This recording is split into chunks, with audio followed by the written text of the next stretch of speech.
All right, how's it going? Rob Mago, Manchester Brazilian Jiu-Jitsu. Got my buddy here, CJ Delaney from Monster MMA in New York, and LEO down in New York, and he's a Victus sponsored athlete.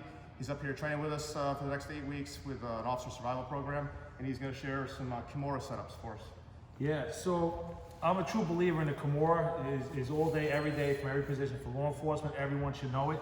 But what happens is, I'll turn it this way, when we start working into this Kimura position, people tend to grab their belts right away. And as soon as they grab their belts, it turns into this like, and listen, I'm getting old, I'm not as strong anymore. The young bucks, they're really good. So what I'm gonna start to do here is I'm gonna take my top hand that's on my wrist and I turn it this way. So I'm just gonna turn my palm facing out. And as I do this, I'm gonna rotate onto, I'm gonna come out this way so I force Rob's back to the mat. So as I come here, I'm using this to force Rob back, and I come down and I'm gonna come back to this side control position.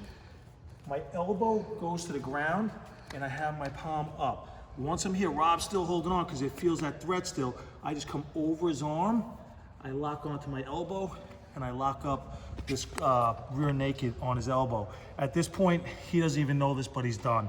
I'm just gonna start to come around.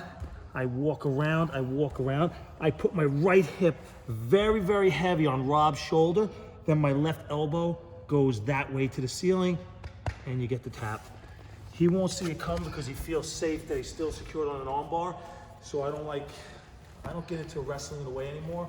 I'll use his strength to my advantage, and I just torque it. Just be very careful when you do that because you felt how much pressure that puts on your shoulder, but his arm never leaves that safe position. So my shoulder, when you took the spin, my shoulder feels like it's stapled to the actual mat.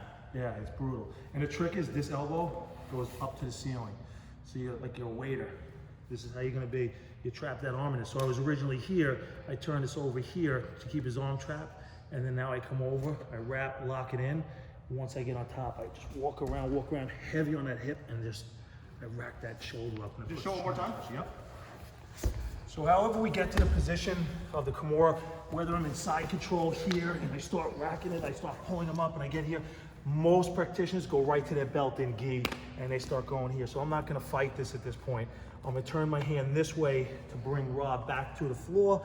As I bring him back to the floor, I come back to that side control, dropping my elbow to the mat and still securing this here. Over his wrist to my bicep, and I just squeeze right here. From here, live toe, just walk around. Once I pass his head, heavy hips right near his ear, and then all I'm gonna do is just lift up this way. Just be careful with how much, you don't need much movement. Now I can already see somebody in YouTube land saying, "Oh, can I come out this way?" I can't. Yeah. Like you got it pinned. There's too much pressure. I feel like my shoulder would just pop out. Yeah, if you go that way, you're actually working into me lifting it up. So That was awesome. Yeah, it's one of the Kimura things I love to do. Thank you very much. Yeah, man. Thanks, guys. Hope you enjoy.